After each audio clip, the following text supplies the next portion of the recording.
Assalamualaikum warahmatullahi wabarakatuh. Selamat pagi kepada Bapak dosen dan teman-teman yang dirahmati Allah Subhanahu wa Ta'ala.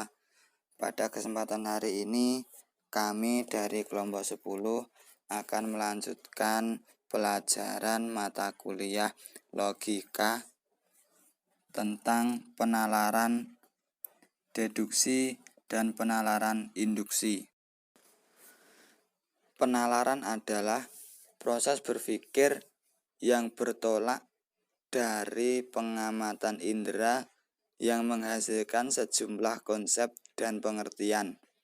Berdasarkan pengamatan yang sejenis juga akan terbentuk proposisi-proposisi yang sejenis. Berdasarkan sejumlah proposisi yang diketahui atau dianggap benar, orang menyimpulkan sebuah proposisi baru yang sebelumnya tidak diketahui.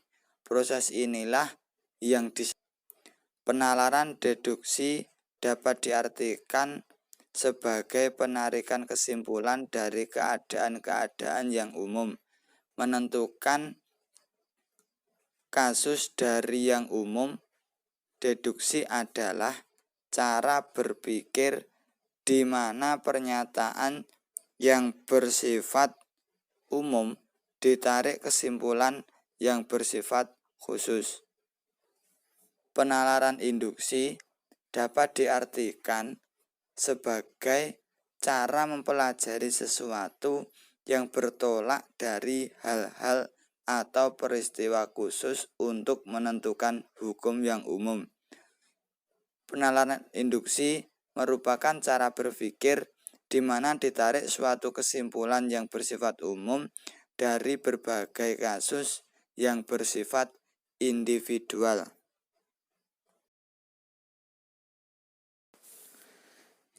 Inilah contoh-contoh penalaran deduksi dan penalaran induksi.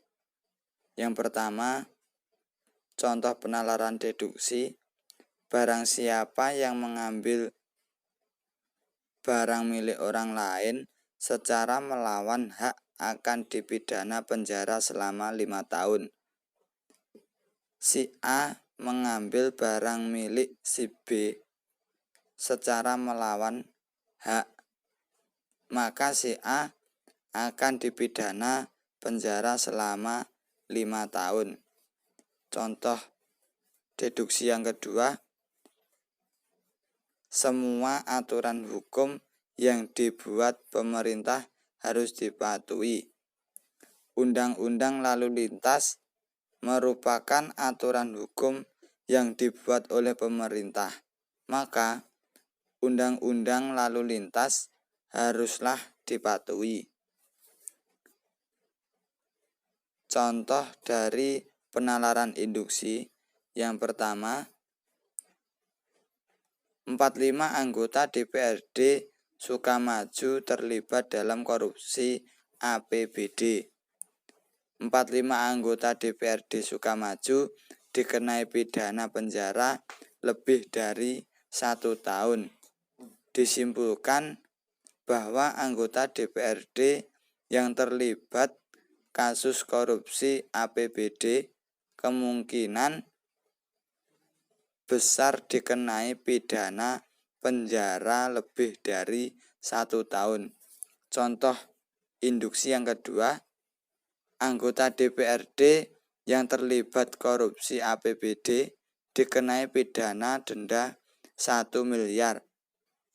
13 anggota DPRD Jatim terlibat dalam korupsi APBD. 13 anggota DPRD Jatim dikenai pidana denda 1 miliar.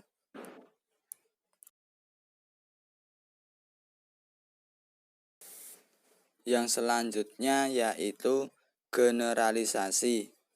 Generalisasi adalah proses penalaran yang membentuk kesimpulan secara umum melalui suatu kejadian atau suatu hal.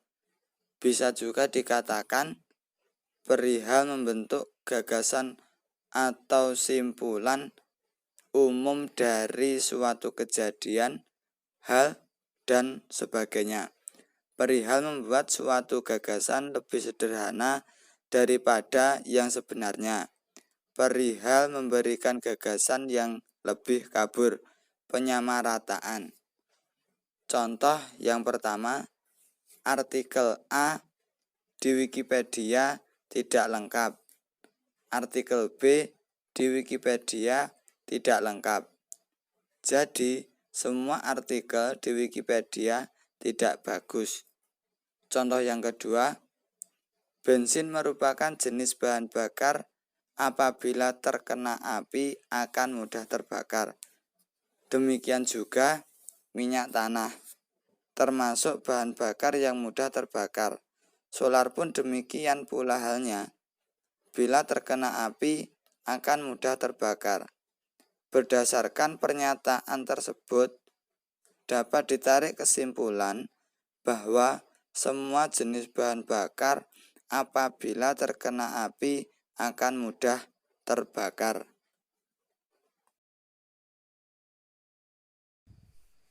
Jenis-jenis generalisasi. Jenis generalisasi yang pertama, generalisasi dengan loncatan induktif. Pada paragraf ini menyajikan kalimat-kalimat yang bertolak dari beberapa fakta pada kalimat awal, yang mana fakta tersebut belum dapat mencerminkan keseluruhan fenomena yang terjadi. Oleh karenanya, pada kalimat jenis ini merupakan kalimat generalisasi yang lemah, karena dalam kalimat awal mengandung fakta-fakta yang tidak seutuhnya mencerminkan keseluruhan fenomena atau bisa dikatakan di mana kesimpulannya diambil dari sebagian fenomena saja. Jenis generalisasi yang kedua,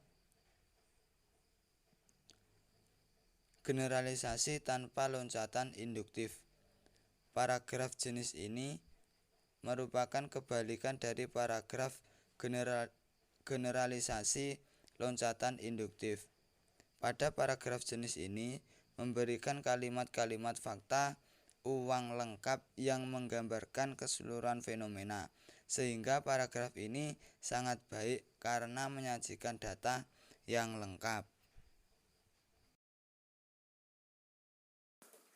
Selanjutnya yaitu analogi. Analogi adalah persamaan atau persesuaian antara dua benda atau hal yang berlainan. Tes analogi bertujuan untuk menguji kemampuan mengidentifikasi hubungan antara kata-kata dan selanjutnya mencari analoginya.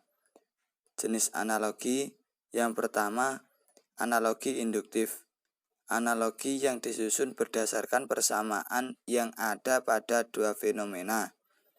Kemudian ditarik kesimpulan bahwa apa yang ada pada fenomena pertama terjadi juga di fenomena yang kedua.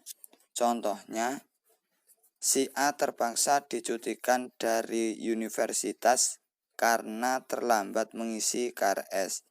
Si B akan dicutikan karena universitas jika dia terlambat mengisi KRS. Jenis analogi yang kedua yaitu analogi deklarasi.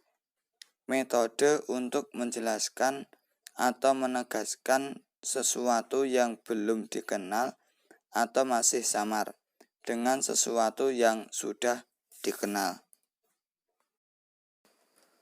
Cukup sekian presentasi dari kelompok 10. Apabila ada kekurangan, ada kekeliruan di dalam menyampaikan materi, kelompok 10 meminta maaf yang sebesar-besarnya. Mugi-mugi sedikit materi ini bisa bermanfaat bagi kita semua. Akhiran, wassalamualaikum warahmatullahi wabarakatuh.